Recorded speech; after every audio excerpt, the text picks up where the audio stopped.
Moya no Tani, la vallée des brumes.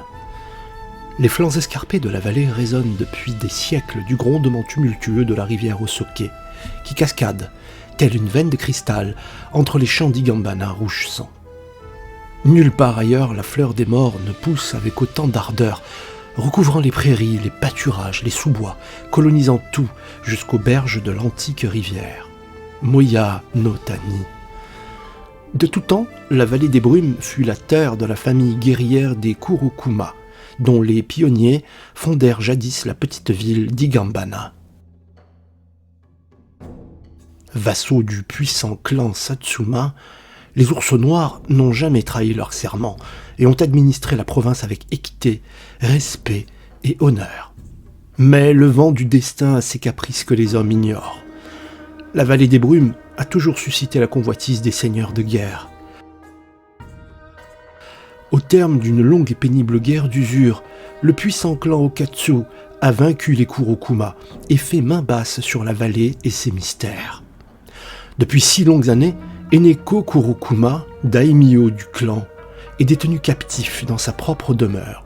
Depuis 6 ans, la forteresse seigneuriale qui domine Igambana, devenue siège du pouvoir des Okatsu, arbore les oriflammes orgueilleux du clan du Tigre. Moyennant la collaboration, pour ne pas dire la soumission, du peuple de la vallée, les Okatsu promettent de ne pas attenter à la vie du daimyo et de sa famille, imposant aux samouraïs vaincus l'exil, la captivité ou la mort. 6 années plus tard, alors que les vents du destin se lèvent à nouveau, les exilés sont de retour dans leur vallée. Ishida Toyoshige est l'un d'entre eux. Il n'était qu'un enfant, fils de samouraï, lorsqu'il quitta la vallée 6 ans plus tôt. À présent, c'est en homme et en guerrier qu'il s'en retourne sur la terre qu'il l'a vu naître. Un homme résolu à retrouver son daimyo. Un guerrier déterminé à mettre un terme à la domination des Okatsu. Un fils décidé à retrouver son père. Voici son histoire.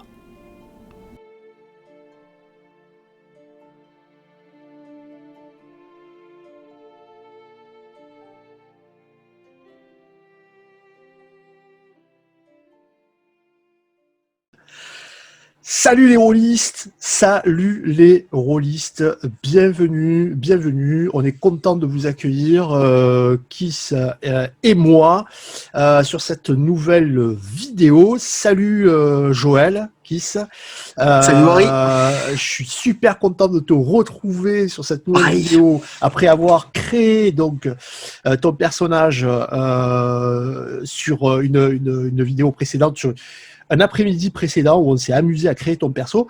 Donc j'invite les collègues qui voudraient savoir comment ça s'est passé à aller voir cette vidéo. Je vais tâcher de mettre un lien qui devrait apparaître là quelque part là sur l'écran et qui vous permettra d'aller voir d'abord de quoi il s'agit, qu'est-ce que c'est que l'Empire des Cerisiers, pour ceux qui seraient arrivés ici par le plus grand des hasards. Voilà, si vous avez vécu sur une autre planète les 2 ans qui viennent de passer et que vous êtes rôliste, parce que pour les autres, non. Ouais. Mais si vous êtes rôliste et que ces 2 dernières années vous avez vécu sur une autre planète, vous ne savez peut-être pas ce que l'Empire des Cerisiers. Voilà. Alors, cliquez sur la petite vidéo qui vous permettra d'aller voir ce que c'est. Et si vous voulez savoir un peu comment, avec Joël, comment Joël a créé son personnage, donc Ishida Toyoshige, dont vous apercevez sur l'écran la très jolie illustration, eh bien, allez voir l'autre petite vidéo. Alors, Joël, tu sais qu'avant de commencer, là, les copains ont entendu également une petite introduction où je leur raconte avec intérêt, en tout cas, le contexte avec donc la fameuse vallée des brumes.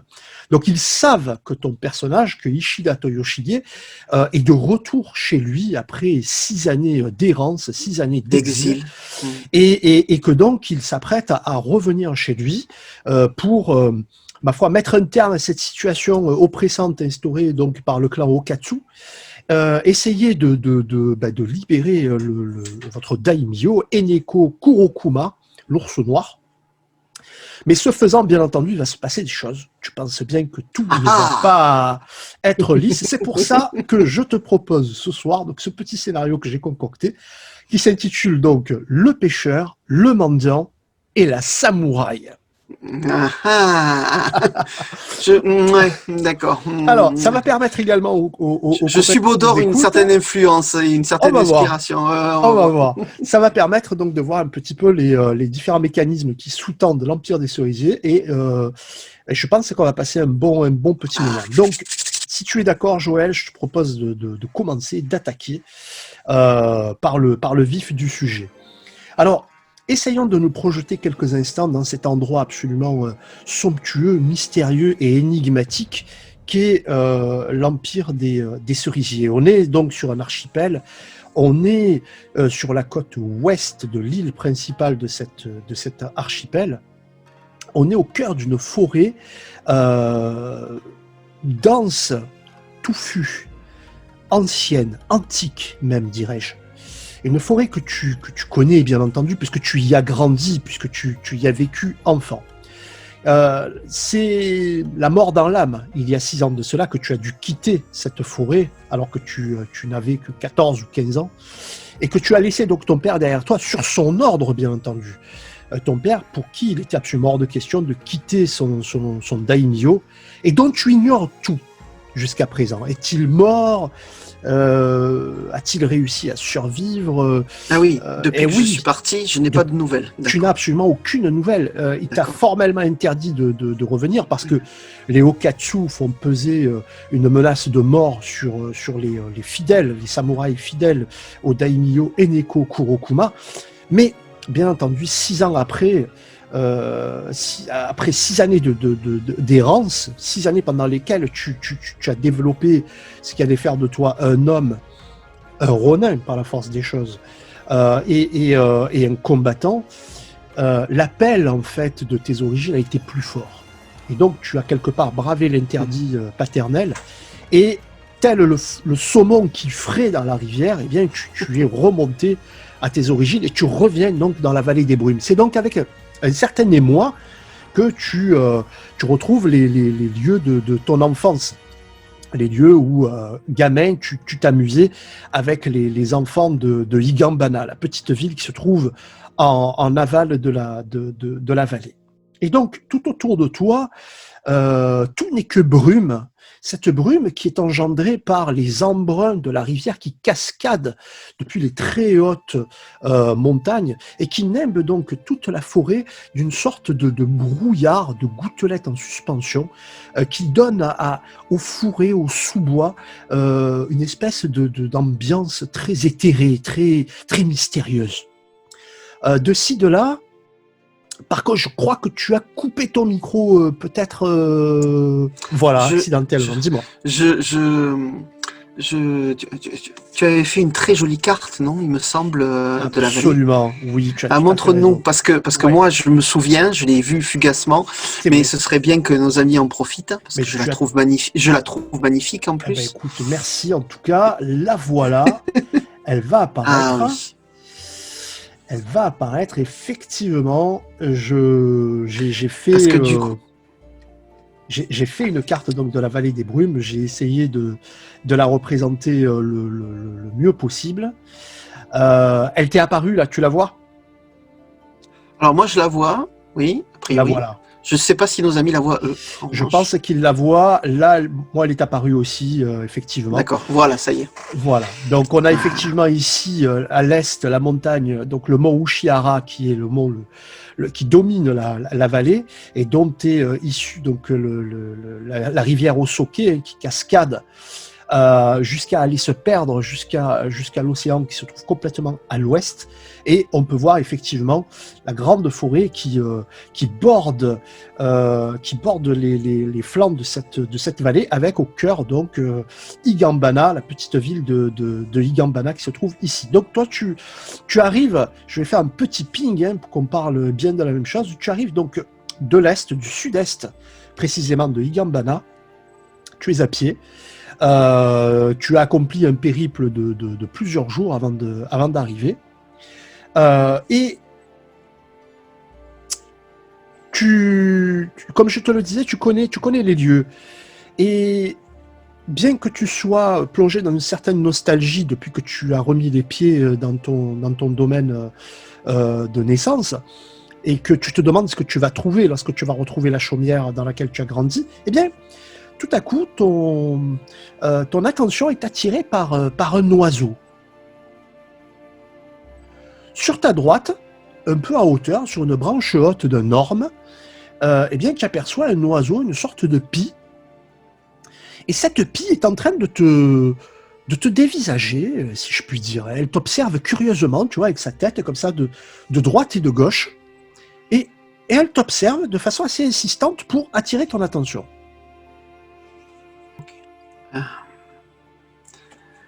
Donc, une pie me toise. Voilà autre chose. Oui. Voilà autre chose. Elle est sur ton chemin, elle est perchée sur une branche haute et elle t'observe. Alors le Miko que je suis aussi se dit que c'est joli, c'est une jolie chose. Du coup, ce qui m'arrive de croiser une pie qui est comme ça de sortie en plein brouillard, c'est quand même assez étonnant.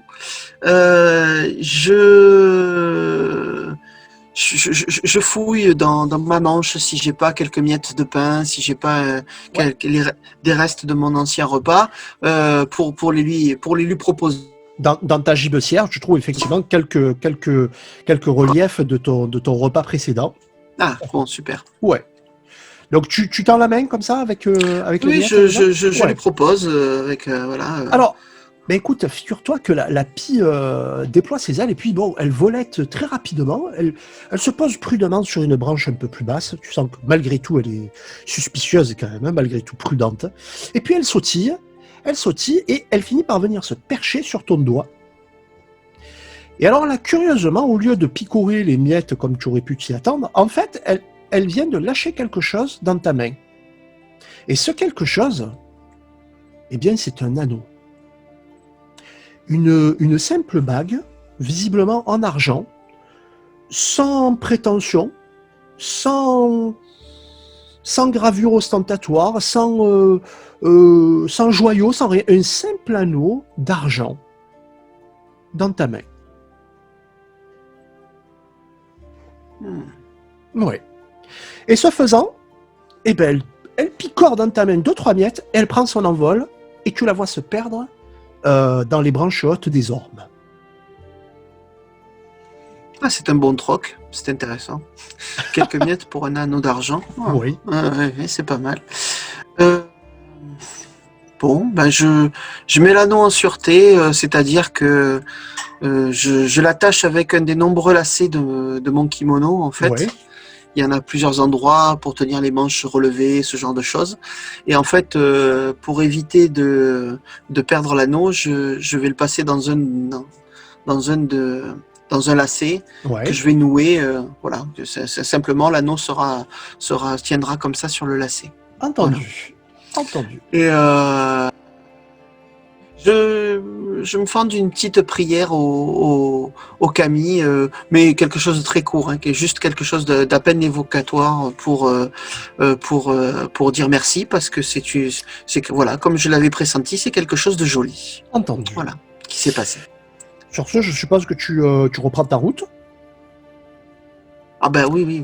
Tu devrais pas être très loin de ta chaumière natale. Tu devrais y arriver dans moins d'une heure. Elle n'était pas très loin d'Igambana, mais ton père n'a jamais souhaité habiter dans l'enceinte même de la ville.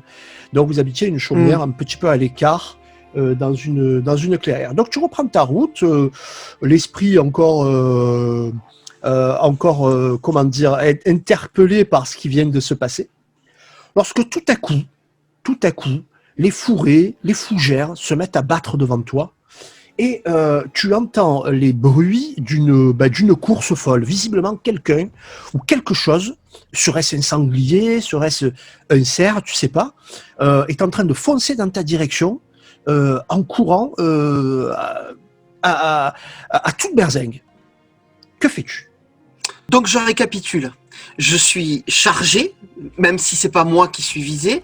Là, tout de suite, je suis chargé par un animal, donc. Alors, écoute, toi, ce qui te vient à l'esprit tout de suite, c'est que ça pourrait être un animal. Tu es au fin fond d'une forêt, donc vraisemblablement un sanglier, ce serait pas. Oui, Voilà, voilà, ça serait logique. c'est cohérent. Donc, que fais-tu? Parce que c'est en train de foncer sur toi.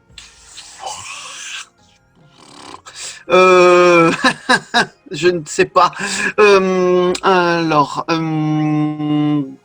je vais pas sortir mon arc à la va-vite, il sera pas prêt. Ouais. Donc en fait, Les buissons se mettent à bouger là devant toi. Là. les buissons se mettent à bouger. Ben écoute, je veux pas être sabre mort, donc du Ouais. coup, je mets les mains sur la garde Ouais. de mon katana Oui. et je me mets en garde pour être prêt à assumer une charge quelconque ou à faire une volte si ça me paraît plus intelligent le moment venu. Écoute, tu vas me lancer tout de suite 2 dés. On est sur une esquive. D'accord. Donc tu vas me faire un jet de 2d6. Là, en l'occurrence, il me semble que ton champ Bushi est tout. Oui, Bushi est tout indiqué. Donc on va rajouter en fait ton champ Bushi et éventuellement même ta spécialité combat à main nue. Tu vas comprendre pourquoi. Fais-moi un jet. Sachant que là ça se voit pas sur l'interface qu'on utilise, Ouais. mais combat à main nue dépend de mon champ Miko. De Miko. Je veux pas tricher. Non, tout à fait. Mais là, en l'occurrence, ça marche. Pour moi, ça passe. Tu vas voir. D'accord. Tu vas voir pourquoi. Ok, j'y vais. Hop. Tac. Ça va pas être terrible. 11. Alors, ouais, c'est pas terrible. On a 11 quand même. Alors là, en l'occurrence, juste pour expliquer donc aux collègues rôlistes là, qui nous suivent, moi j'ai fixé une difficulté que Joël ne connaît pas bien entendu, en sachant que jusqu'à 8, c'est une action facile. 12, c'est une action compliquée. Difficile. Donc, voilà. si c'était compliqué, eh ben, là, en fait, il est passé juste en dessous. Et alors, je te le donne en mille, hein, c'était compliqué. Donc, mais toutefois, tu échoues que de 1 point, c'est pas grand-chose. Et de peu. Mais regarde ce qui se passe. Les buissons s'écartent tout à coup devant toi. Et ce n'est pas un sanglier que tu vois débouler. Je sentais venir. C'est pas un cerf. Non, c'est un jeune homme. C'est un jeune homme qui doit avoir 13 ans tout au plus. D'accord. Qui est pieds nus, qui a une espèce de grand chapeau de paille et qui est en train de courir, mais comme si sa vie était menacée. Et en fait, il te voit pas. Il me rentre dedans, quoi. Il te rentre dedans et bam, patatras. Tu n'arrives pas à l'esquiver et vous vous retrouvez en fait les 4 fers en l'air tous les deux. Ah, il était assez lourd pour m'emporter et tout. Ouais, d'accord. Oui, mais vraiment, il courait comme un dératé, quoi. D'accord. Donc, vous vous retrouvez les 4 fers en l'air dans un déluge de feuilles mortes, puisque l'action se passe en automne. J'essaye quand même de me retrouver sur mes pieds avec un peu de dignité assez vite. Parce que tu as échoué que de 1 point, donc effectivement, tu te rattrapes plus ou moins. Alors lui, par contre, il part vraiment, il part en roulade par terre, et il se relève comme il peut, et puis il se tourne vers toi. Tu vois donc un gamin de, je te dis, 13 ans tout au plus, avec un petit peu d'embonpoint, avec des feuilles mortes collées de partout à cause de la transpiration sur son corps, et puis tu vois qu'il te regarde et tu comprends qu'en fait il était en train de pleurer, Et quand il te voit, il regarde autour de lui, il voit personne et il vient vers toi et il tombe à genoux devant toi et il s'incline platement avec son large chapeau en osier et il te dit ah, mon seigneur, je vous en prie, par pitié, aidez-moi, je vous en supplie, il faut m'aider. Relève-toi, mon garçon. Monseigneur, c'est mon père. Hein, voilà. Moi. Alors, il se relève péniblement. Et tu vois il s'essuie un peu les feuilles mortes qui sont collées. Je l'aide un peu par sympathie. Je l'aide un petit peu. Et là, tu constates qu'il a les yeux rouges de pleurs, quoi. Et il te dit, c'est cette horrible chose, c'est cette horrible créature. Mon père va mourir. Je vous en prie, vous devez venir m'aider, monseigneur, s'il vous plaît, qui que vous soyez. Est-ce que quelque chose dans son apparence peut être un indice quelconque sur la situation, ou est-ce que de toute façon, ma vocation va m'emmener à le suivre comme ça Alors, Est-ce que je écoute, vois quelque chose qui me fait dire, qui me fait alors, penser, ça rien. pourrait être de la duplicité ou Ouais. non? Sincèrement, rien du tout. C'est vrai que tu appartiens quand même, tu suis la voie du dragon de l'Est, qui t'enseigne quand même entre guillemets, de protéger, de venir en aide à tous les Sakurajin. Spontanément, tu aurais envie de l'aider. Oui. Ceci dit, tu n'es pas né de la dernière pluie. Hein. Tu sais que ces forêts sont mystérieuses. Tu sais qu'il y rôde parfois d'étranges créatures, pas toutes bien disposées vis-à-vis des humains. Toutefois, le garçon que tu as devant toi a l'air d'être ce qu'il prétend être, c'est-à-dire un jeune Bon. homme qui est au comble du désespoir. Quel est ton nom, mon jeune ami? Alors il te dit, je me nomme Ito. Ito.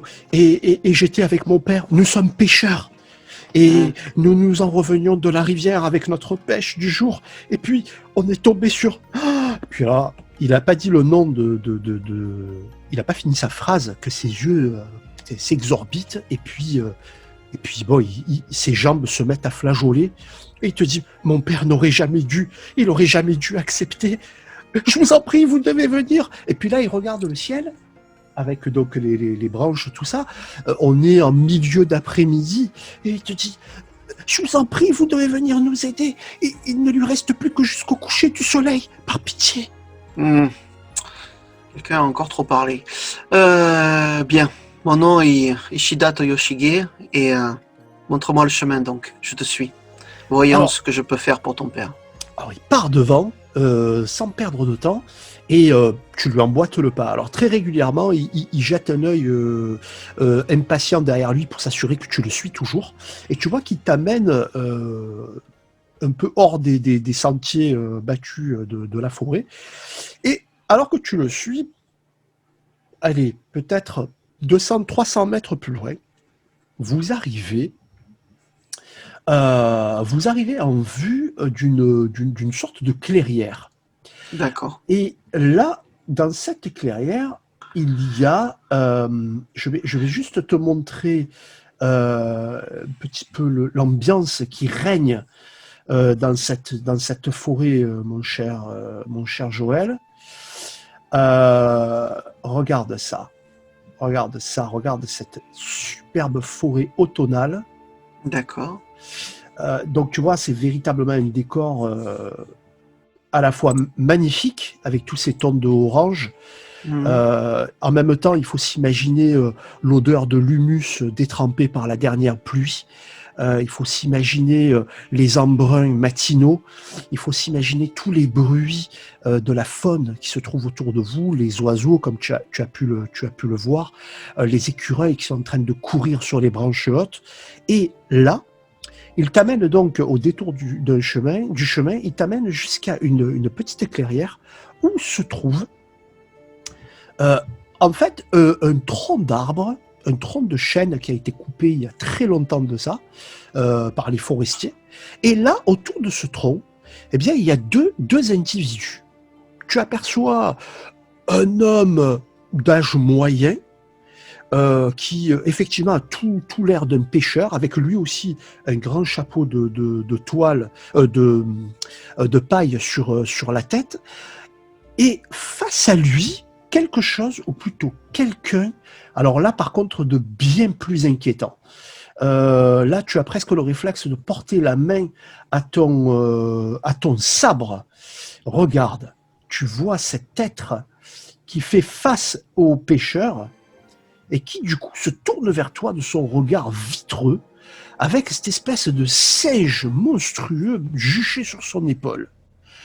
Et alors, ce type-là, cette chose-là qui a tous les attraits, en fait, tout l'attirail et les oripeaux d'un mendiant, se tourne vers toi comme ça, et de son regard blanc, dit « Ah, j'entends le Ronin qui approche !»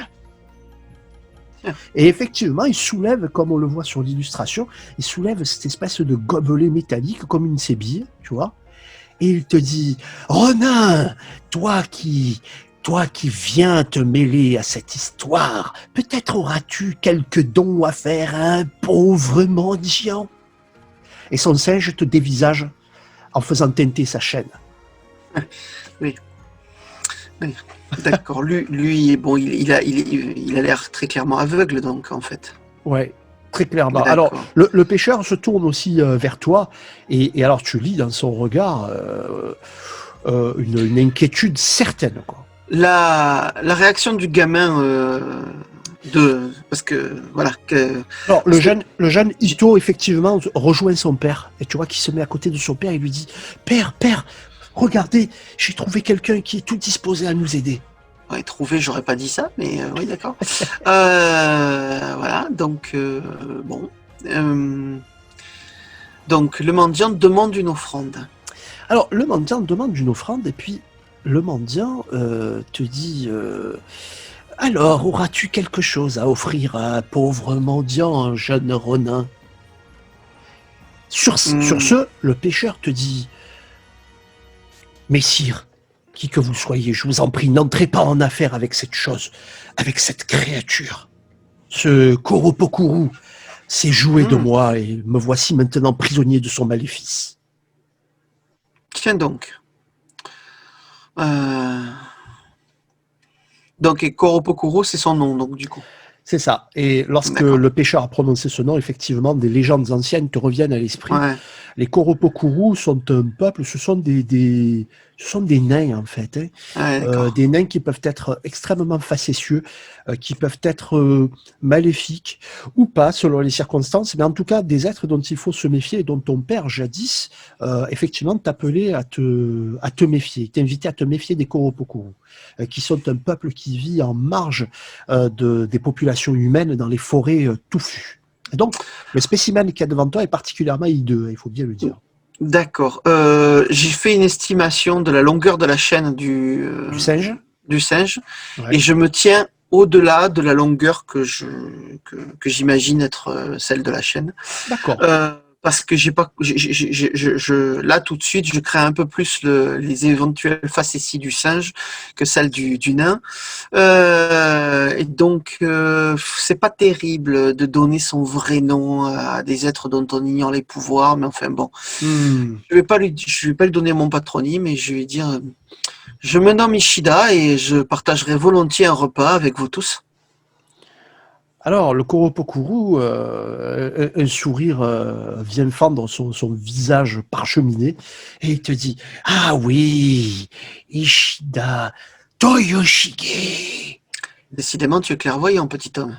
Oui, en effet, les dieux et les kami m'ont peut-être privé de la vue, mais toutefois ils l'ont remplacé par une sagacité que l'on dit exemplaire. Je t'ai vu dans mes rêves. Tu m'as vu dans tes rêves. Quel honneur! Honneur n'est peut-être pas le bon terme, car en vérité, j'aurais dû dire je t'ai vu dans mes cauchemars. Oui. À ce moment-là, l'enfant, le jeune Ito, vient interrompre votre discussion. Et tu vois qu'il interpelle le Koropokuru et il lui dit « Tu n'es qu'une affreuse créature, tu as piégé mon père, libère-le tout de suite, laisse-nous entrer chez nous. » Et là, le Koropokuru lui dit « Mais mon garçon, je ne demande que cela, mais tu comprends bien que la partie doit se terminer. » Et lorsqu'il dit ça, à ce moment-là, ton regard se porte sur... Tu te souviens, je te disais qu'ils étaient de part et d'autre d'un grand tronc d'arbre. Et en fait, quelque chose de posé dessus. Absolument. Et tu aperçois maintenant un plateau de jeu dans un bois très ancien, noir, avec dessus 2 pions qui semblent être en ivoire. L'un de ces pions représente un dragon, le deuxième représente un singe. Et que 2 pions? Oui. Et il y a également, alors il y a tout un tas de cases qui sont gravées sur ce magnifique jeu en bois. Et il y a un dé en ivoire, un dé à 6 faces en ivoire. Et là, le Koropokuru continue en disant « Mais comme je vous l'ai dit, ton père n'a plus qu'à lancer les dés, finissons la partie avant le coucher du soleil et il pourra s'en retourner avec toi chez lui. » Quel est l'enjeu de cette partie? Et là, le pêcheur se tourne vers toi et te dit « J'ai commis l'erreur d'accepter d'accepter ce que me proposait cette affreuse créature. Je m'en retournai chez moi avec mon fils et notre pêche du jour. Et le Koropokuru est apparu dans la forêt et il m'a proposé une partie de ce qui semblait être un jeu honnête. Et l'enjeu n'est rien moins que ma captivité. Si je perds, je deviens l'esclave du Koropokuru pendant 1 an et 1 jour. En revanche, si je gagne, Voilà, j'allais dire, il promettait de doubler ma pêche. c'est tout. C'est déjà pas mal, monseigneur. Mais de Ah, doubler ta pêche pendant 1 an ou juste ta pêche du jour? Ma pêche du jour, messire. Et là, il a l'air tout penaud en me disant ça. Ah là, je crois que tu mérites de perdre cette partie, mon ami. Hein. Je suis navré, mais... Et à ce moment-là, l'enfant Ito te dit « Je suis convaincu que cette affreuse créature a troublé l'esprit de mon père pour le forcer à accepter cette partie parce qu'il a triché. J'ai vu le singe qui a pris l'un des 2 dés pour le lancer dans les fougères, le mettant ainsi hors de portée de mon père. Depuis, mon père ne peut pas jouer ce prochain coup et nous attendons. Et il ne nous reste que jusqu'au coucher du soleil. » Et là, tu vois effectivement le Koropokuru qui a un sourire un peu mesquin, un peu entendu. Comme c'est malin, oui. Ouais. Oui, si la partie devait durer seulement un certain temps, empêcher l'autre de jouer, c'est une façon de gagner. Bon, mais si tu as triché, l'accord est caduc. Tu n'as pas le droit de réclamer quoi que ce soit. Le Koropokuru te dit eh bien, ce n'est pas moi qui décide, c'est le jeu. C'est un jeu très ancien. Ce n'est pas une simple planche de bois et ces dés ont été taillés dans l'os d'une créature antique. Un maléfice qui me dépasse nous lie maintenant. Non, l'homme n'a que jusqu'à la tombée de la nuit, dans quelques heures, pour jouer, sans quoi il devra honorer sa part du marché et devenir effectivement mon serviteur. Quelque chose me dit que le précédent à avoir perdu à ce jeu-là est aujourd'hui juché sur ton épaule.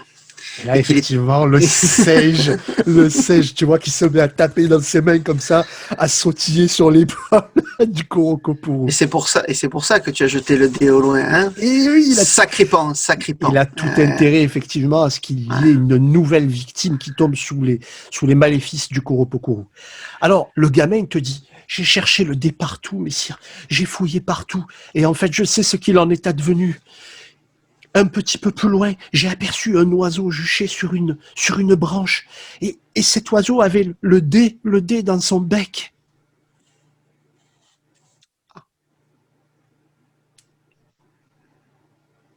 Un dé dans son bec. Oui, il a ramassé le dé qui était par terre et il est parti avec. Je suis sûr que cet oiseau est aussi à la solde du Koropokuru. C'est possible. Et là, le Koropokuru te dit « Non. Je n'ai aucun intérêt à mentir. Ceci, malheureusement, n'est qu'un coup du sort. Je vous en prie, messire, aidez-moi à retrouver le dé. Nous devons sauver mon père avant qu'il ne soit trop tard. » Il faudrait que j'ai les yeux plus perçants que ceux de ton fils. Que les tiens, pardon. Que les tiens. Je sais dans quelle direction est parti l'oiseau. Mais j'ai peur de laisser mon père seul. Je peux vous indiquer la direction. Messire, pouvez-vous nous aider, je vous en prie. Et là, il s'incline platement devant toi. Tu veux qu'à pied, j'aille à la recherche d'un oiseau. C'était il y a combien de temps? C'était il y a très peu de temps, messire. C'était il y a 20 minutes, tout au plus. J'étais en train de suivre l'oiseau lorsque je me suis tombé dessus. Je ne regardais pas devant moi, c'est pour ça. Ah.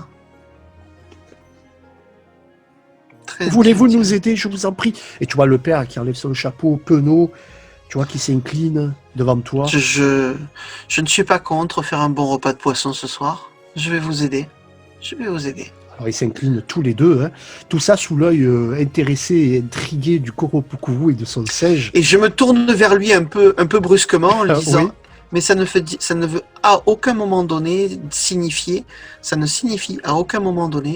je participe à la partie. Non, bien sûr que non. Bon. Non. Bien. La partie n'implique que ceux qui ont lancé les premiers dés. D'accord.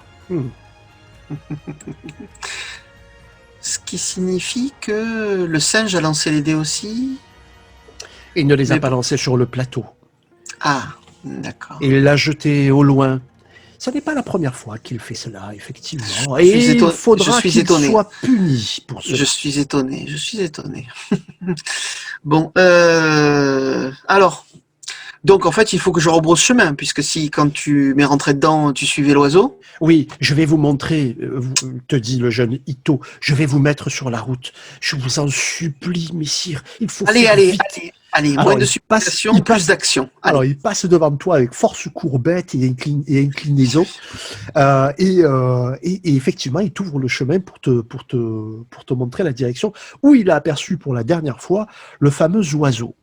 Et donc, il t'explique, il te dit, alors que vous êtes en chemin, il te dit, c'était une pie très étrange.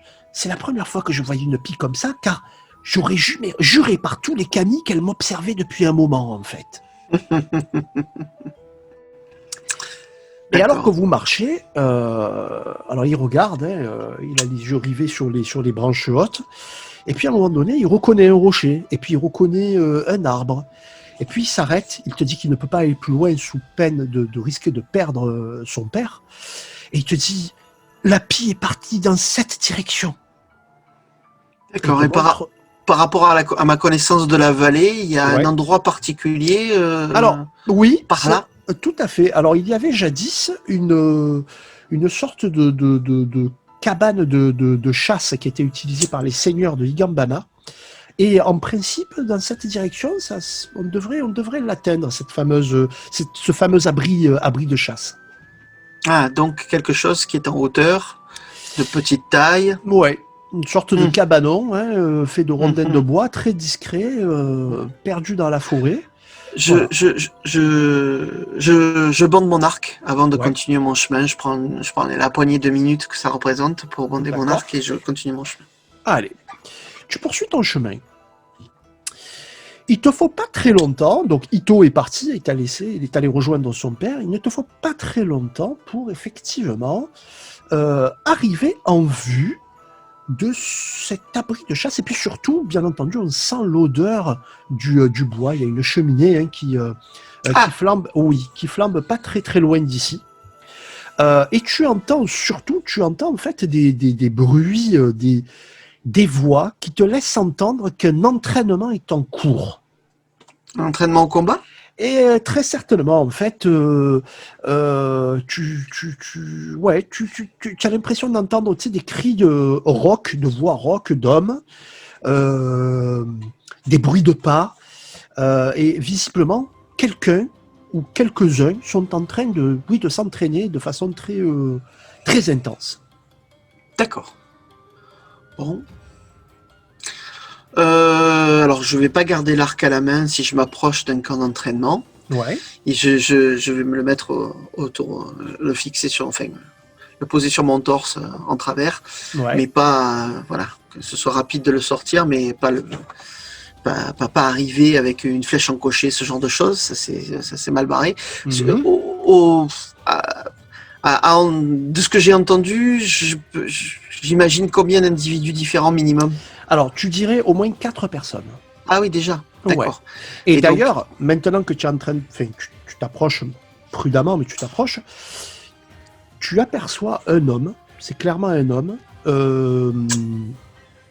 dans une armure, avec un casque, et qui a la main sur, la garde de son sabre, qui visiblement, de toute évidence, c'est une sentinelle, parce qu'il a le regard qui est en train de ah oui, balayer le la balayer, forêt, tu vois. d'accord. Il t'a pas encore vu, hein, tu t'es arrêté juste avant d'entrer dans son champ de vision. Il est à une trentaine de mètres de toi. Et a priori, voilà, il surveille la forêt. Voilà. Il surveille la forêt. Bon, il y a des choix à faire là. Donc on est en fin de journée, mais pas toute fin de journée. Il fait encore Tout assez à clair. fait. On est en milieu Ouais, d'après-midi, en d'accord. automne. Donc Ok. il fait encore un soleil couvert, bien entendu. Mais il fait encore... c'est lumineux. Voilà. Bon, donc quand tu dis qu'il est en armure, il a quoi? Il a une armure de Yojimbo, il a une armure de base. Exactement. Non, non, il a une Ouais, armure de Yojimbo d'accord. avec casque, protection, et puis il Mais a l'air c'est pas attentif. C'est pas un samouraï, il a pas l'air de quelqu'un de Non, gradé. Non, non, hein, ça n'a ça a pas l'air l'air de... d'être c'est un gendarme, quoi. Voilà, d'accord. Voilà, tout à Ok, fait. ok, ok, ok. Je vais faire quelques pas de recul. Ouais, Je vais utiliser ma technique du nid sous le ciel pour me préparer à une éventuelle agression de leur part si jamais ils sont pas spécialement amicaux d'accord. avant d'y aller. Donc, hop. Entendu. Tu vas donc invoquer ta technique Oui, unie sous le ciel. oui. Donc Oui, je vais tracer avec, euh, avec une tige de bambou qui est dans mon équipement à cet effet. Je vais tracer sur le sol donc une calligraphie pour utiliser ma technique de, de protection de la voix du dragon de l'Est. Voilà. qu'on a défini donc lors de la création du Du personnage de personnage. Ishida Toyoshige. Donc la difficulté est de 5. Ouais. Tu vas donc faire un test, toujours pareil, avec 2d6, auquel tu vas donc rajouter ton score de voix Ouais. et le score Non, de ton aspect, donc c'est 1, et ton aspect est de 1 également, puisqu'on vient de créer Ishida le personnage. Toyoshige. Ouais. Donc ça va nous faire donc 2d6 plus 2, tu dois atteindre C'est ça. 5 ou plus. En évitant de faire un double 1. Voilà, toujours. Hein, mais Si tu enfin, fais un double 1, ça ah. reste un échec quoi qu'il arrive. Voilà. Mais c'est la seule façon de faire un échec quand on y réfléchit. Hein, voilà. Alors, sur une technique à difficulté 5, oui. 5, oui, voilà. Voilà. Allons-y. Ouh, ça devrait passer. Ça devrait passer. Donc tu es à 9, on dépasse donc le 5 imposé. Donc tu fais ton motif, effectivement, tu traces ton kanji dans le vide avec la tige. Et effectivement, ce kanji se matérialise de façon un peu translucide et il part comme une onde qui se dissipe progressivement entre les arbres. Et tu sens comme une sorte de retour d'onde vers toi. Tu sens effectivement son influence bienfaitrice.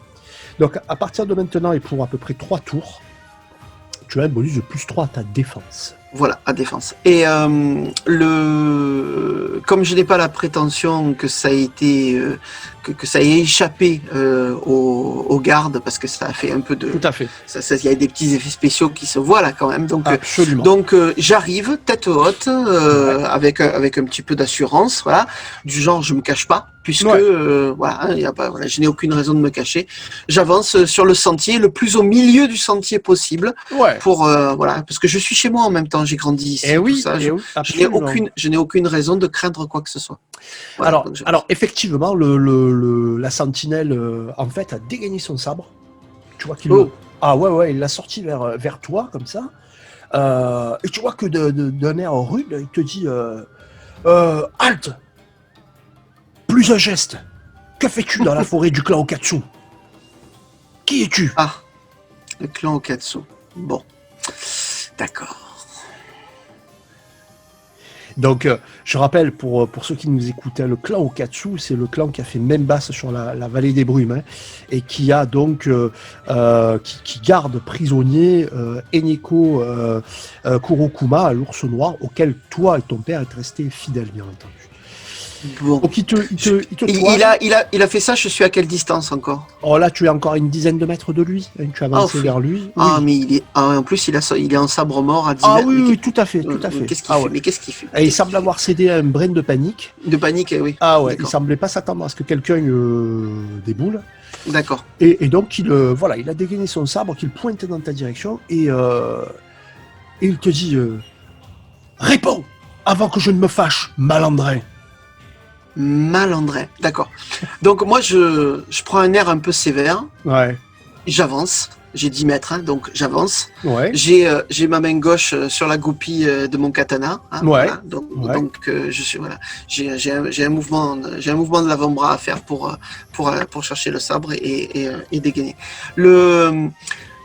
J'avance vers lui. Ouais. Et bon, j'ai commandé des hommes dans le passé. Hein. Oui. Hein, voilà. Oui. Donc et puis parce que du coup je me suis rappelé tout à l'heure quand j'ai posé la question pour rien. Les kitsune, les kitsune veillent sur moi. Donc je le regarde d'un air sévère et je vais lui faire une tirade sur le fait que sortir son arme comme ça en tremblant, ça ne fait pas de lui un garde à la hauteur de la tâche. Mais qu'est-ce que tu fais? C'est ainsi que tu travailles? C'est ainsi que tu accomplis ton devoir? Alors tu le transperces de ton regard. Hein. Range donc ça pour qu'il puisse te servir à quelque chose encore un petit peu. Alors on va voir si tu parviens à l'atteindre au moral. Tu vas me faire un test et dans la mesure où tu es Beni des Kitsune, tu vas pouvoir rajouter ton plus 2 au test. Et je te laisse voir si tu veux rajouter ton champ plutôt. Ben, ce sera le champ Miko. Plus, si j'ai bonne mémoire, tu avais commandement en spécialité. C'est plutôt Bushi. Hein, parce que, Bushi. si, si je suis pas un samouraï, je peux pas faire ça. Hein, absolument. Il n'y a aucune raison. Hein, voilà. Tout à fait. Donc on est sur le champ Bushi avec ta spécialité commandement. Et on va y rajouter ton avantage Beni des Kitsune. D'accord? Bon, allez. Allons-y. Oh, belle. 8 et 10, 14. Donc on est à 14. Alors tu vois que d'une... 14 plus 2. Et plus 2 même, hein, puisqu'on a les Beni des Kitsune. Donc tu vois que sa main tremble légèrement, et puis tu vois que il remet le sabre au fourreau, tu regardes et il te dit pardonnez-moi, mais qui êtes-vous? Alors le problème, c'est que je peux pas lui donner mon vrai nom, parce que ça va déclencher des choses. Ouais. Enfin, peut-être que lui... Ceci dit, pardon Joël, mais tu constates par contre à Louis que ceux qui s'entraînaient ont cessé de s'entraîner. Ah ben il n'y a oui, plus de bruit. J'ai la voix qui porte, oui, non, ça c'est forcément. Voilà. Donc... Et autre petit détail, c'est curieux, il y a une pie qui est juchée sur une branche haute, sur ta droite, et qui est en train d'observer la scène. Elle a rien dans le bec. Elle n'a rien dans le bec. Ah, c'est dommage. Elle n'a rien dans le bec. Donc,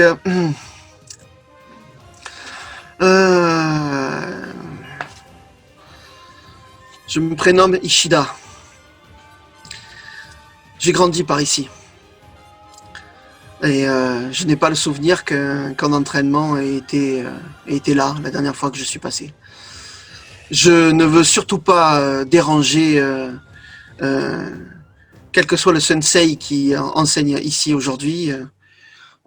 Si j'ai interrompu quelque chose, je veux pouvoir lui présenter mes respects et mes excuses. Il s'incline, il te dit oui, en effet, une leçon est en cours. Une leçon qui est dispensée par un des plus grands sensei du clan Okatsu.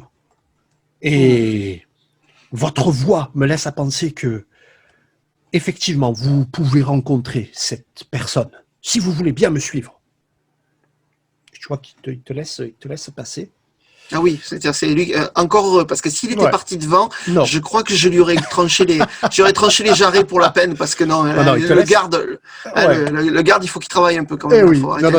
Il te laisse passer pour passer juste derrière toi. Et ce faisant, tu vois que la pie en fait prend son envol et puis elle part, tu ne sais où. Alors que tu passes devant, donc suivi de près par la sentinelle, par le garde, eh bien tu aperçois enfin dans cette clairière l'abri de chasse dont je te parlais. Une petite fumée indolente s'élève effectivement dans l'air frais. Et puis devant, tu aperçois trois combattants. Alors clairement là des samouraïs. Ils sont dans des kimonos dont ils ont enlevé le haut. Oui. Donc ils sont torse nus, avec les manches donc, qui tombent de part et d'autre. Et visiblement, ils ont interrompu leur entraînement. Et il y a devant eux quelqu'un que je vais te montrer, parce que le quelqu'un en question a une prestance qui te... Ah oui, d'accord. Qui t'interpelle tout de suite. Alors, c'est une personne qui est très jeune. Ça alors. Ah ouais, mais en même temps, tu vois qu'elle a dans le regard une espèce d'abord un côté très effronté, même très suffisant, je dirais. Et elle est précisément dans cette posture. Donc tu vois qu'elle a effectivement un sabre d'entraînement à la main. Et elle observe la scène comme ceci. Et alors une chose qui ne t'échappe pas, c'est que vient se poser sur son épaule une pie. Et quelques instants plus tard, une deuxième pie. Donc elle a une pie sur chaque épaule. Et tu vois que de façon très amusée, sans même les regarder, tu vois elle leur tend une petite miette, un petit quelque chose, une graine peut-être, qu'elles se mettent à picorer. Lorsque tu approches, elle prend la parole. Alors la sentinelle qui t'a conduit là s'incline platement et dit Pardonnez-moi, Sensei, mais cet homme se trouvait non loin de l'abri de chasse. J'ai jugé utile de vous l'amener. Alors, elle a à peine eu un regard pour lui. Hein. D'accord.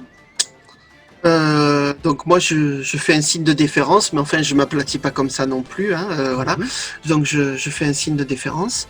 Et là, parce que c'est le jeu aussi, je dis Ishida Toyoshige, Hajime Mashite.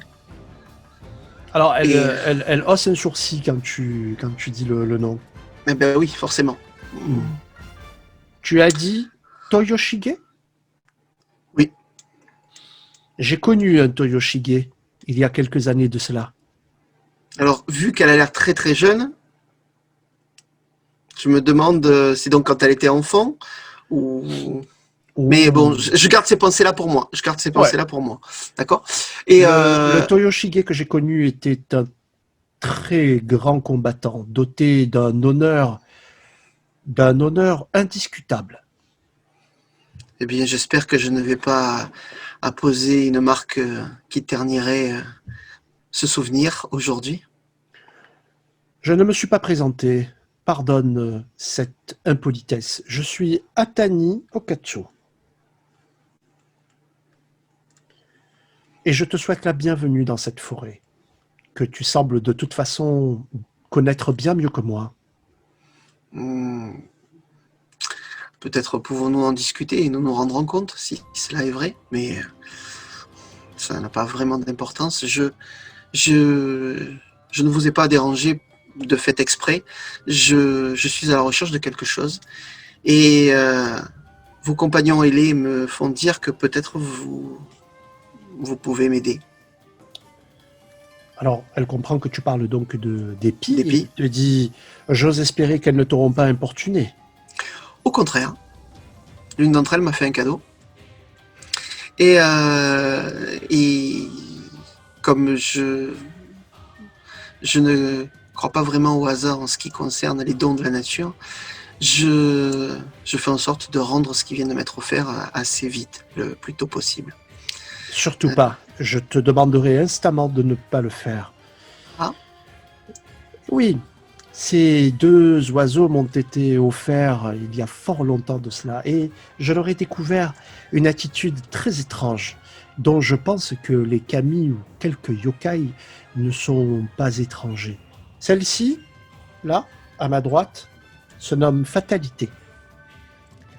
C'est la pie qui vole, celle qui va dérober chaque jour un objet, quelque part. Et là, à ma gauche, c'est Destinée.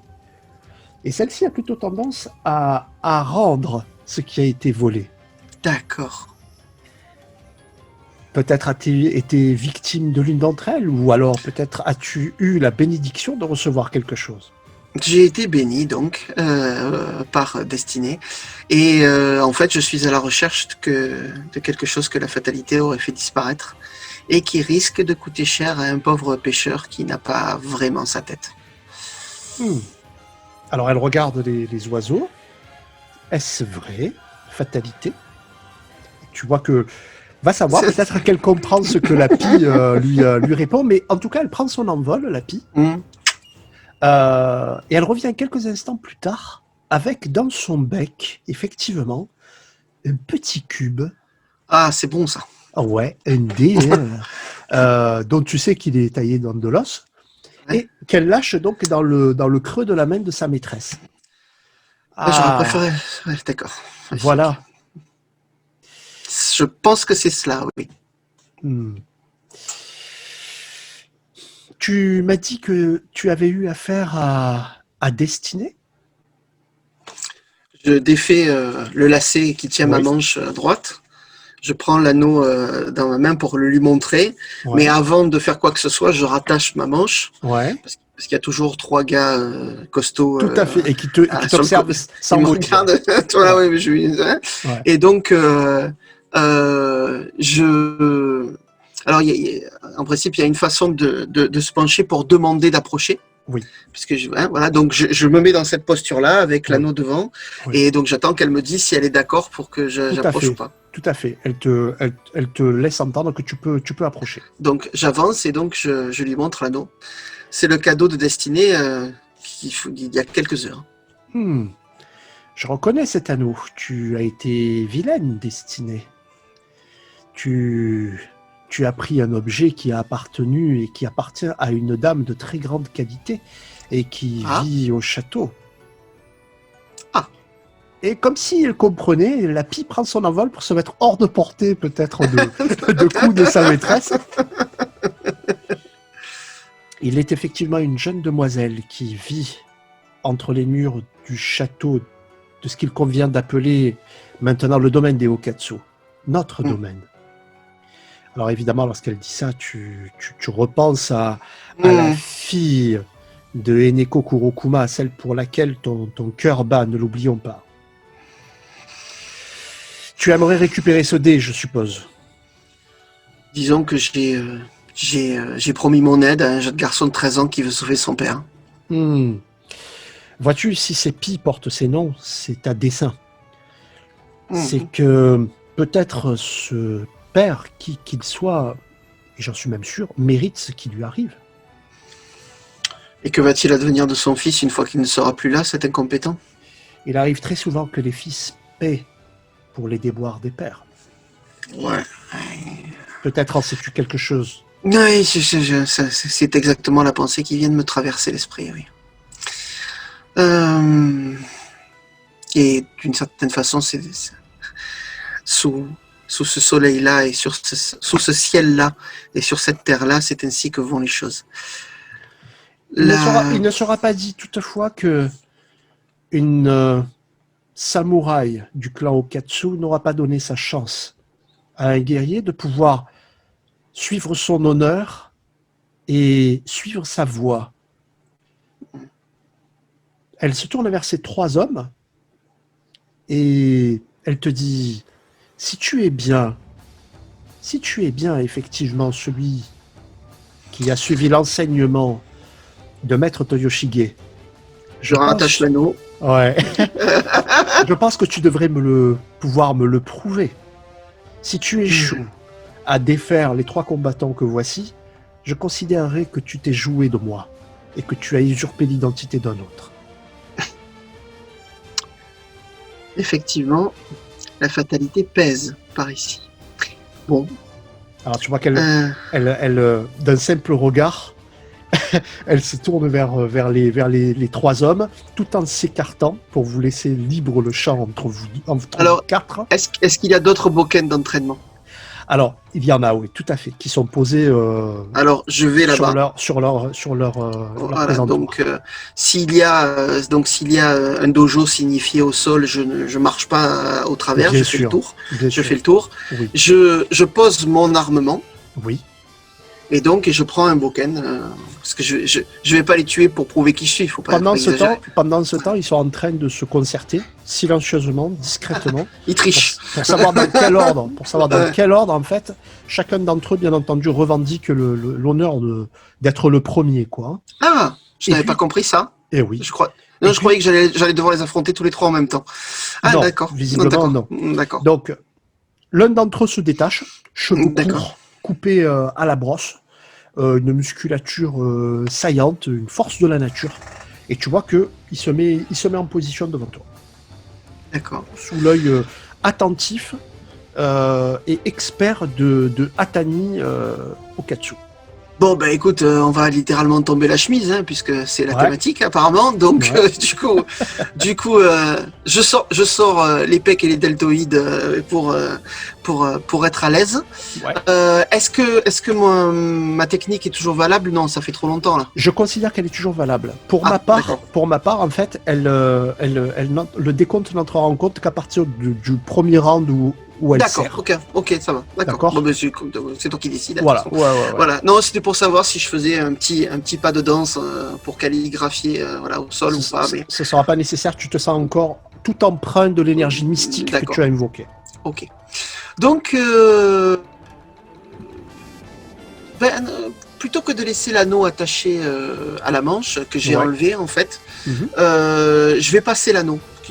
Destiné, porter chance, on sait jamais. D'accord. Voilà. Je passe l'anneau. Voilà. Alors, je sais pas à quel doigt il va m'aller, parce que si c'est l'anneau d'une jeune femme, alors peut-être il tire à l'auriculaire droit, ou gauche, peu importe, mais à l'auriculaire en fait. Effectivement, il est pensé pour une main fine. Ouais. D'accord. Des doigts fins. Parce que bon, du coup, ça veut dire que je considère que je ne pourrais rapporter cet anneau parce que maintenant c'est devenu, on va dire l'objectif suivant. Après éventuellement, d'une certaine façon. Du coup, je considère que peut-être il est là pour sauver mes doigts ou que sais-je. Enfin voilà. Ouais, donc, on sait jamais. Hein. Donc, je fais comme si j'avais mon sabre, sauf que j'ai pris le bokken qui me convenait le plus. Tout à fait. Et je me mets je salue avant d'entrer sur la surface du dojo et puis l'homme en face de toi en fait de même. Voilà. Tu es convaincu en fait que tu as affaire quand même à des combattants honorables. Donc les règles vont être respectées. Donc tu vois qu'il s'incline lui aussi, il se tourne vers la sensei et il s'incline devant elle avec déférence, puis il se tourne vers toi. Et il se met en position de combat. Nous concernant, on va faire un jet d'initiative pour savoir lequel de vous. Alors, pendant que tu t'apprêtes à faire ton jet, j'explique juste que je vais pas utiliser la règle des actions du manuel de base, qui dit qu'en fait on prend le champ le plus élevé, on le divise par 2, on arrondit à l'entier inférieur, ça donne le nombre d'actions. Non, je pars du principe que chacun des combattants a une action à tour de rôle, en sachant que les actions défensives, elles, ne comptent pas, en quelque sorte. Elles sont en réaction. D'accord ? Donc on va faire 2d6. Le concernant, ça sera à +3 pour déterminer son initiative. Il a un +3. Donc qu'est-ce que je prends alors moi ? Alors, toi tu vas prendre Bushi. D'accord, donc +4. Ok, ça. Donc moi je fais 4 + 3, donc un score d'initiative de 7.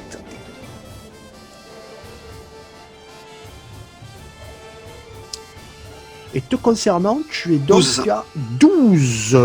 Donc tu as l'initiative sur le samouraï Okatsu. D'accord. Tu as un cran d'avance sur lui, et même tu as une belle longueur d'avance sur lui. Tu lèves ton sabre et tu prends l'initiative et tu vas placer ton attaque. Alors, je cherche, je veux le blesser, je vais lui faire une blessure d'estoc. Hein. Je veux, en fait, je vais tourner comme ça, arriver un peu par en dessus, au niveau de son épaule droite, parce que au cas où ça ne suffise pas, je voudrais que ce soit plus difficile pour lui de continuer. Et si jamais ça suffit, ça va se voir de toute façon, voilà. Mais je veux pas le blesser à la tête parce que c'est ce qui se fait en principe, mais je veux pas. Donc je veux juste, lui le rendre pas inoffensif, mais inopérant. Si jamais les choses s'enveniment par la suite. Tu aimerais le mettre d'une façon ou d'une autre hors de combat. Hors de combat, voilà. Allez, donc tu vas me faire ton jet d'attaque. Donc on va rappeler un petit peu comment ça se passe. C'est toujours pareil. Donc 2d6 auquel on va rajouter ton champ Bushi. De Bushi et d'épée. Et ta spécialité ? C'était d'épée. Exactement. Hop là, je lance. Donc là, le calcul, il est fait en principe. Il n'y a qu'à lire les dés. C'est ça. Ouh là là, c'est une catastrophe, Thérèse. Alors, on est à 11. Donc ça, c'est ton score d'attaque. Lui, il va bénéficier d'un score de défense pour lequel il est à +5. D'accord ? Ouais, c'est mort. C'est bon, j'ai raté. Alors, on est à combien ? Donc, 8 + 5, 13. Donc, effectivement, tu fonces vers lui, peut-être en lâchant ton ki de combat, et tu lui délivres en fait une succession de coups rapides, bref, mais il se laisse pas faire, malgré ton initiative et malgré la rapidité de tes coups. Il arrive tout en reculant, en fait, sans sortir du tatami. Il arrive à bloquer chacun de tes coups. Et c'est à lui maintenant de te rendre la politesse. Donc, je suis donc à 7 plus 5, je suis donc à 12. Ok. C'est à ton tour maintenant de faire une défense, mais je te rappelle que ta technique est opérante, donc tu as ton plus 3. Ouais, belle, Ça va. belle. Ça va. Oh ouais, donc tu es à 21. 21. Ah ouais, donc 21, tu parviens toi aussi à bloquer tous ces coups. Et contrairement à lui, par contre, tu n'as pas cédé de terrain. Non. Tu n'as pas cédé de terrain, là tu le tiens, il est acculé avec derrière lui le bord du tatami. À toi d'agir à nouveau. Alors, il est au bord du tatami? Oui, Il est au bord de la zone de combat. absolument.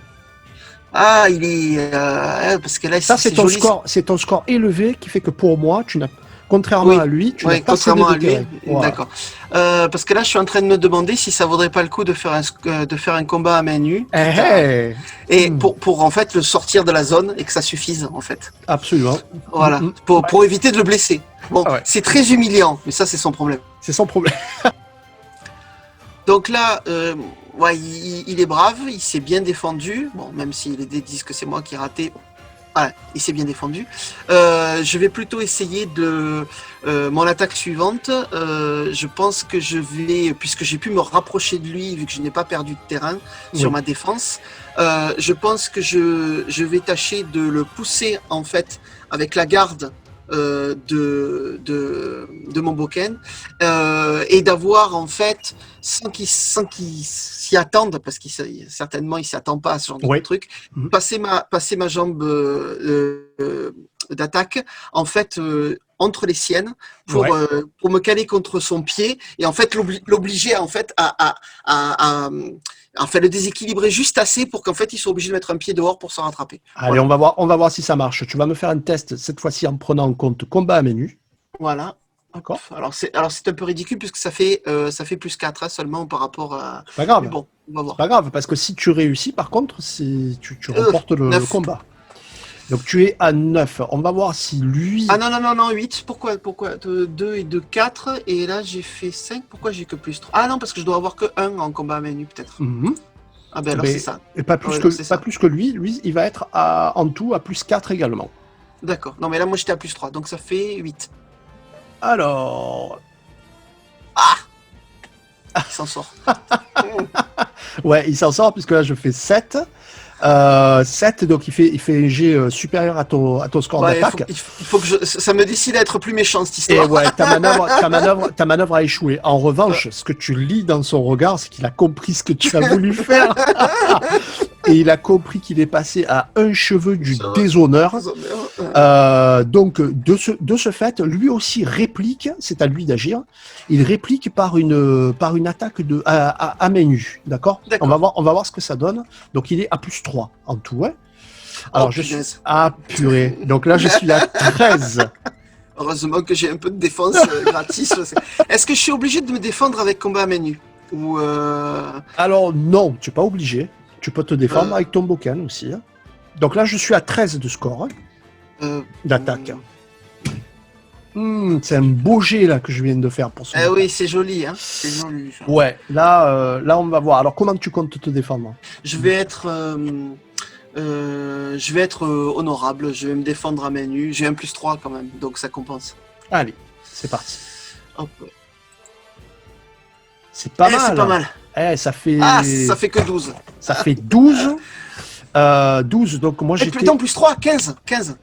Donc tu as 15 en tout? Oui, ça fait 15 en tout.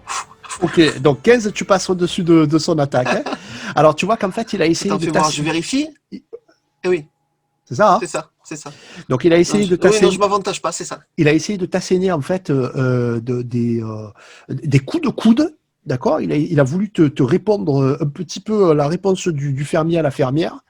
Il y a été très très violemment. Donc du coup là par contre tu as cédé un tout petit peu de terrain. Il est moins acculé contre le bord du tatami, de la zone de combat. C'est à toi d'agir. Oh ben, du coup, puisqu'il m'a redonné du champ, je vais lui remettre un coup d'estoc. Et puis, si jamais c'est aussi efficace que tout à l'heure, Ouais. il devrait, même en se défendant, il risque de sortir de la zone. Donc, je vise, je lui fais la même chose, mais je vise l'épaule gauche pour changer un peu. Ça va être bien. Ça va être bien. Ça va être bien. Oh là là là là. Ça va être bien. Donc t'es à 18 là, on est d'accord. Ah, il va falloir que... Là, ça va être compliqué pour lui. Aïe, aïe, aïe, aïe, aïe. Donc là, moi, je fais 6. Pouf. 6. Donc, auquel on va rajouter en tout 5 entre son champ et sa spécialité. Donc, je suis à 11. Tu as fait 18, hein, c'est ça? C'est ça, je passe de Donc, 6. on a 7 même, hein, 11, 18. On a 7 de cran auquel on va rajouter. Donc, même si c'est un boken, on va quand même rajouter 4 points de dégâts, d'accord? Donc en tout, tu passes, ça lui fait 11 points, en fait. Hein. Alors, tout à coup, tu lui fonces dessus. En fait, tu passes sa défense, tu rentres littéralement dans sa défense. Tu lui assènes 3 violents coups de boken à l'épaule, au torse, à la tête. Tu vois qu'il part à la renverse. Même les coups de diversion, en fait, il les a pris aussi. Tout à fait. Okay, tu forces ton avantage, tu pousses ton avantage, et tu termines en fait par un coup de pied chassé, qu'il prend à la mâchoire. Tu te fais plaisir. Ah non, mais non, il faut pas faire ça. Il est malheureux. Il faut pas le.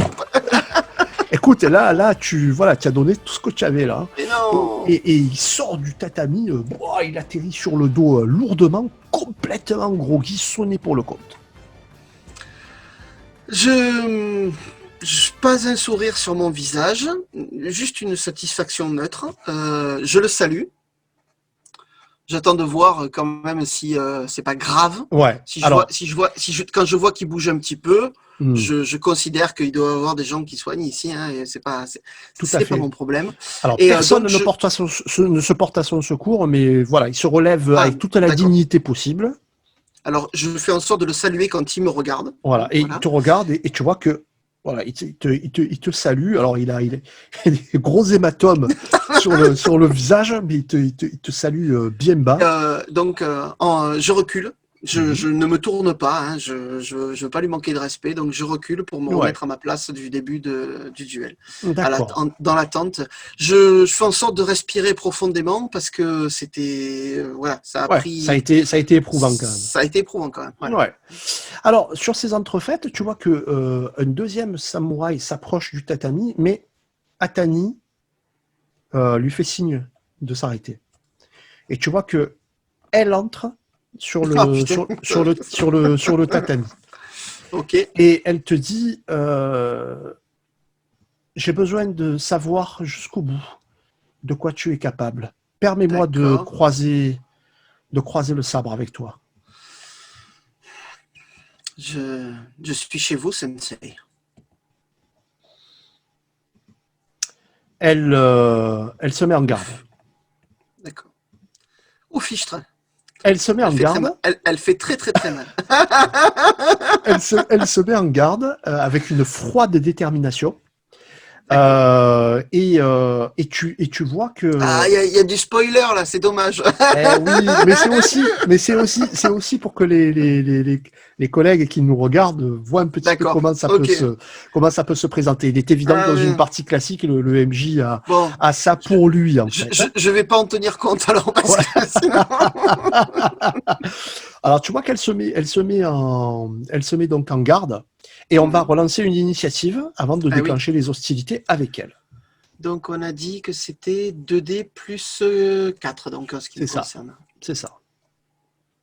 Oh ben ça va pas être terrible. 8. Alors tu es à 8, donc elle est à plus 4 également pour son champ samouraï. Sauf que je fais 9. Juste un de plus que toi. Donc elle va avoir l'initiative. Donc tu vois qu'elle de 1 point. Donc tu vois qu'elle s'avance vers toi. Garde haute. Effectivement, c'est pas, elle n'a pas usurpé son titre, hein, clairement. Je vais lancer les 2 dés. Et je vais donc rajouter son score de voix qui est de 3. Ah, qu'est-ce qu'elle fait? Et elle a donc sa bravoure et son courage, l'aspect qu'elle a choisi, à plus 2. Donc en tout, ce sera plus 5. D'accord. On va voir ce que ça donne. Donc 2 plus 1, 3. Et avec les 5, ça nous fait 8. Alors, tu vois qu'elle fonce vers toi. pieds nus, avec vraiment le regard braqué sur toi. Tu la vois venir, tu la sens venir. Elle envoie des coups très brefs, très secs, et tu vois qu'à un moment donné, en fait, elle te tape la main avec son arme, et tu as été à 2 doigts de lâcher ton sabre. Mais tu n'es pas tombé dans le panneau. C'est à toi d'agir. Donc, en termes de règles, elle a tenté d'utiliser sa technique. J'ai compris. Et ton sabre sera mien, dont la difficulté était de 10. Mais j'ai fait 8, ce qui signifie qu'elle n'a pas réussi à te désarmer, en fait. À toi. Je risque de pas avoir une deuxième chance. Hein. Donc en fait, elle a attaqué, elle a frappé. Peut-être qu'elle a frappé sur l'anneau que je porte et que. Va savoir. C'est pas impossible. Donc alors elle veut jouer à ça. Qu'est-ce que je peux faire Alors juste une chose, Joël. En revanche, tu n'es plus sous la protection de ta technique qui dure 3 tours. Hein. Forcément. Ouais. Forcément, oui, on a échangé trop de coups avec le précédent. C'est ça. C'est trop facile. Il y a eu 4 ou 5 échanges avec le samouraï tout à l'heure. Non, mais en fait, je vais la respecter complètement. Ouais. Donc, je vais y aller franchement et je vais tâcher donc de placer un coup donc incapacitant comme j'avais imaginé pour mon premier adversaire. D'accord. Mais alors, je lui fais pas du tout de cadeau, c'est-à-dire que je vais viser son foie. Allez. Je vise son foie, donc je vise le chaos technique. Hein, voilà. Ah ouais, j'ai bien compris. Voilà. Allez, c'est parti. Là, tu as compris que tu avais affaire à Ah oui, non, là, il faut pas on arrête de rigoler. C'est bon, j'ai compris. C'est ça. Allez, c'est ça. On y va. Allez, je te laisse faire ton jet d'attaque. C'est une catastrophe. Tu es à 10. Donc moi, je vais lui faire un jet à plus 8, étant donné qu'elle a un champ de samouraï à 4 et une spécialité katana à 4. Alors moi, ça me faisait quand même, j'ai fait combien de 3 Ah ben oui, ça comptait. Donc là, je suis à 16. Donc, elle bloque tous tes coups, les uns après les autres. Et d'ailleurs, elle s'apprête maintenant à répliquer. Ah ben alors, elle est vraiment au contact avec toi. Vous tournez l'un autour de l'autre. Vous avez un instant où vous toisez du regard, où chacun cherche la faille chez l'autre. Ce coup-ci, elle va pas utiliser sa technique, mais tu vois qu'elle frappe pour essayer de t'assommer, en fait. D'accord. Ouais. Alors, je fais 2 et 3. Oh là là. Donc, 3 plus les 8 de son attaque, je suis à 11. À toi de faire ta défense maintenant. C'est quand même pas non plus ridicule grâce au plus 8. Hein. Ouais. Alors, allez, c'est le moment. Ça va.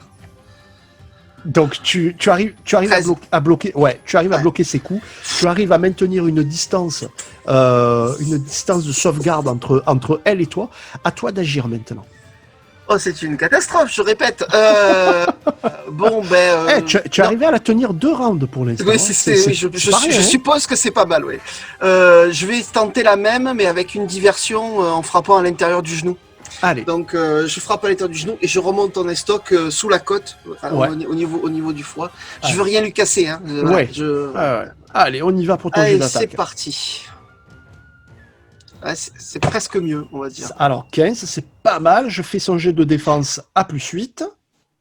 Oh là là, presque, je suis à 14. 14, donc tu passes de 1 point. On rajoute les 4. Ça fait 5 quand même. Sur les 15 points de vie qu'elle avait, même si on est sur du dégât contondant, elle a quand même perdu 5 points. Donc, en fait, tu arrives à tromper sa vigilance, bam, tu arrives à lui caser un coup au niveau du genou, ce qui lui fait plier le genou l'espace d'un instant. L'espace d'un instant, elle se retrouve à genoux. Alors, ça dure pas. Elle arrive à se mettre hors de portée de coup en faisant une roulade par terre.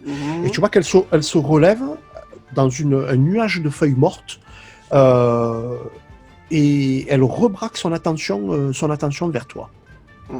Donc tu l'as quand même fait 5 points. Attention, là c'est franchement pas mal. Là. C'est à elle d'agir. Elle fonce vers toi, et elle va retenter sa technique pour te désarmer. Eh oui. C'est triché. Allez, on y va. Alors, donc, je suis à 7 auxquels on rajoute les 5 de la voix et de l'aspect, donc on est à 12, ce qui dépasse le 10 de difficulté. Donc tu vois qu'elle rentre dans ta défense, bam, elle arrive à te flanquer un coup au torse qui te prend un petit peu de surprise, et l'instant d'après, tu as lâché l'arme. Tu as lâché l'arme, alors qu'elle ne tient pas, qu'elle n'a pas pris. Ton arme maintenant est par terre, elle atterrit parmi les feuilles mortes. C'est à toi d'agir. Elle n'a pas l'intention d'en rester là, visiblement. Ah oui, non, visiblement, ça c'est juste pour expliquer qui a raison, en fait. Ouais, qui est le taulier dans le sujet, mais ça c'est pas la peine. Hein, ça doit être quelque chose qu'elle a développé parce qu'elle a affaire à des cons d'habitude. Donc, oui, non, mais très certainement, très certainement. C'est probable. Donc, du coup, donc ton sabre est là à portée j'allais dire de main. Bien entendu, elle te laissera pas te pencher le récupérer aussi facilement. Tu as encore tes mains, tu peux continuer en combat à main nue en quelque sorte. Que fais-tu? Alors là, la question c'est, comme de toute façon, la seule technique que j'ai, c'est une technique de défense que j'ai pas le temps d'utiliser. Donc de toute façon, ça peut être ton action. Ça peut être ton action de réinvoquer ta technique. C'est-à-dire que c'est un +3. Vu ses caracs, vu ce qu'elle lance, c'est pas dommage. Alors, je pourrais essayer de faire un truc un peu joli. Ouais. C'est de tracer, parce que s'il y a des feuilles mortes partout, ça veut dire que j'ai un support assez poétique pour le faire. Et tracer mon kanji au sol, mon kanji protection au sol, ça pourrait finir par le fait de saisir le sabre. Pour faire joli. Et là, voilà. Moi, ça me va. Si tu réussis ta technique, effectivement, je considère que tu récupères dans le même temps ton sabre. Donc, tu peux faire un test. Sachant que moi, je considère que je trouverais pas choquant qu'elle puisse essayer de m'en empêcher. Hein, ouais. C'est pas ce qu'elle va faire. Elle veut voir de quoi tu es capable. Oh, putain. Ah, putain, merde. Ah, putain. Écoute, c'est dommage. C'est dommage. Tu invoques ta technique ancestrale, celle qui t'a été enseignée par ton père. Et à cet instant, tu sens que quelque chose cloche, en fait. Tu sens que quelque chose cloche. Au moment où tu es en train d'invoquer de faire apparaître le kanji, l'anneau que tu portes à l'auriculaire se resserre tout à coup, brise ta concentration. Ah oui, d'accord. Et en fait, le nuage de feuilles mortes qui était en train de se soulever pour former le kanji devant toi retombe tout à coup. Et elle voit ça. C'est un double 1, ne l'oublions pas. Hein. Elle voit ça et tu vois que elle s'avance et elle te met la pointe de son sabre juste sous ton menton. Et elle te dit: ça suffit, nous allons en rester là. Relève-toi. Bon. Ah, toi, tu es dépité par ce qui vient de se passer. Ouais, dépité. C'est dans l'ordre des choses en même temps. Je me voyais pas absolument gagner le combat, mais je me voyais pas finir de façon aussi ridicule. Ça, c'est sûr. C'était pas ridicule. C'était loin de ce que tu aurais pu faire. L'anneau, voilà. Voilà. Destiné, ouais. On le dira. Ouais. Je vais te la chanter la chanson, tu vas voir. Donc, tu vas regarder ça.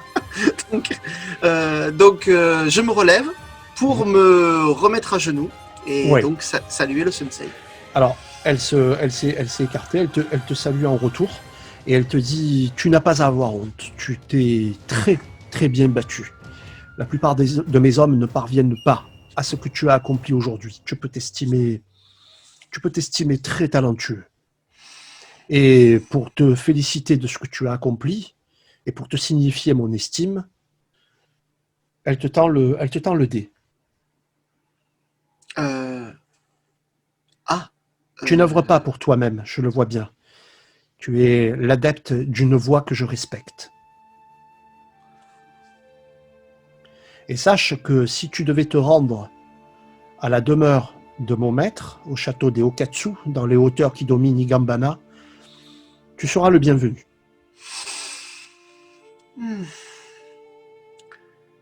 Merci. Merci, Sensei. Elle te salue. Et elle va rejoindre ses trois élèves juste derrière elle. Donc, Et toi, tu es sous le regard des 2 pies là, qui sont perchés sur une branche et qui te regardent. Il va falloir que j'écrive un petit poème au Camille des oiseaux ce soir. En attendant, il y a quelqu'un qui attend un dé. Et oui, Ouais. et en plus de ça, tu te demandes si effectivement, si Destinée qui t'a amené cet anneau, l'a-t-elle fait de son plein gré, si j'ose dire? L'a-t-elle fait parce qu'on le lui a demandé? Est-elle effectivement l'objet d'un yokai, peut-être? Peut-être serait-ce un yokai qui a pris forme d'oiseau. Tu sais que les yokai, pour certains, sont capables effectivement de changer de forme et d'apparence. Il y a beaucoup de mystères derrière tout ça. Bon, je m'en vais, je salue abondamment, faut pas que sans faire le lèche-bot, hein, mais Oui. voilà, je suis un peu impressionné quand même par le fait que ce clan que je déteste produise finalement des êtres d'une certaine exception quand même. Hein. C'est pas mal du tout.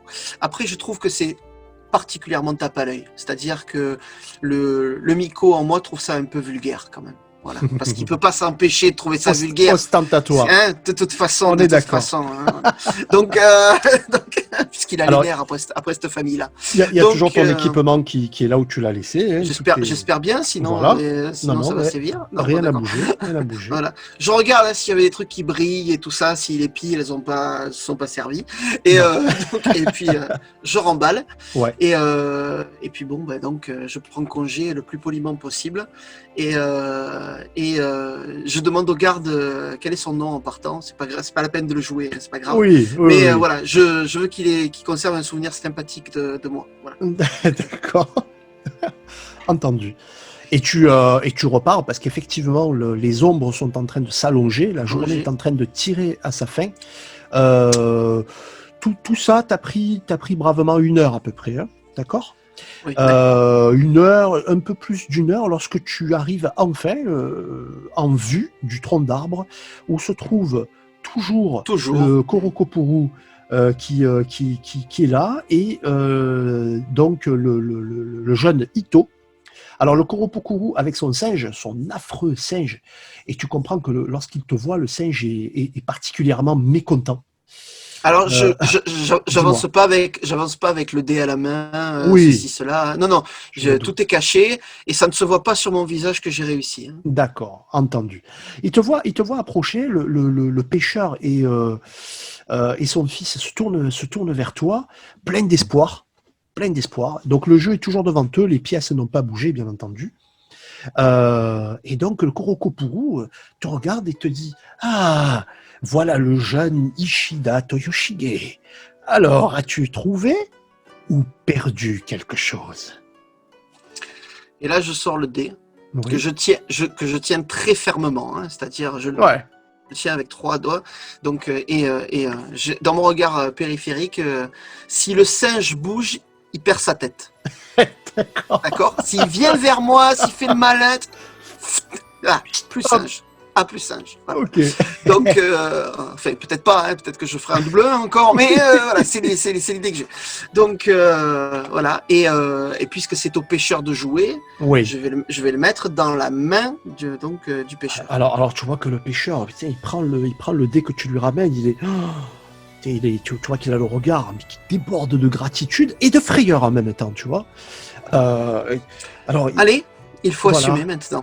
Il prend le dé. Alors, le sourire sur le visage du Korokopuru s'efface quelque peu parce qu'il reste encore du temps avant que le soleil ne quitte cette terre. Et tu vois le pêcheur donc qui lance les dés. Oui. Attends, à ce moment-là, je veux faire exprès de détourner l'attention du Korokopuru. Ouais. J'avais gardé mon anneau, l'anneau au doigt. Mais, et en fait, je l'enlève à ce moment-là et puis je le regarde comme si je le connaissais pas puisque je l'ai trouvé il y a pas longtemps. Hein, tu vois, donc, voilà. Pour pour en fait attirer l'attention et du singe et du Kurokupuru. Et pour éviter donc qu'il... Au cas où, voilà. au cas où ça veuille tricher. Ouais, je comprends.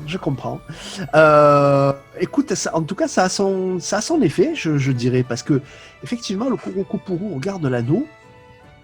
Alors, je sais pas qu'il est fasciné, mais ça marche. Ton idée marche. C'est-à-dire qu'il est intrigué par cet objet que tu fais tourner entre tes doigts. Et ça laisse effectivement le temps au pêcheur de lancer les dés. Et tu vois que tout à sa joie, il prend le pion en ivoire du dragon et il le fait bouger d'autant de cases, tu vois. Le Kurokupuru se rend compte que tu as détourné son attention. Donc, prend les dés, se saisit des dés et il joue à son tour, il les lance. Il reste encore deux lancers de dés avant que la partie ne se termine. Et effectivement, grâce à toi, le pêcheur parvient à atteindre c'est une sorte de jeu de loi, hein, d'une certaine façon. Il parvient à atteindre le bout du parcours, et puis, ouais, tu vois que, arrivé au bout, il pousse une espèce de cri comme ça, de joie, de satisfaction. Son fils se jette dans ses bras. Nous sommes sauvés, ça y est, enfin. Et pendant cette explosion de joie, tu vois le Kurokupuru qui ramasse les dés, qui replie le plateau de jeu en bois. Le singe te regarde sur son épaule en tirant sur sa chaîne et en te montrant comme ça les crocs de mécontentement. Et lorsqu'il a remballé son jeu, le Kurokupuru se tourne vers toi et te dit « Ah, la voix du dragon de l'Est a de fervents défenseurs. Et tu es l'un d'entre eux, jeune Ishida Toyoshige. Beaucoup sont ceux qui auraient abandonné ce pêcheur à son triste sort, mais tel n'a pas été ton choix. Peut-être les kami te rendront-ils cet acte de bravoure? Qui sait? »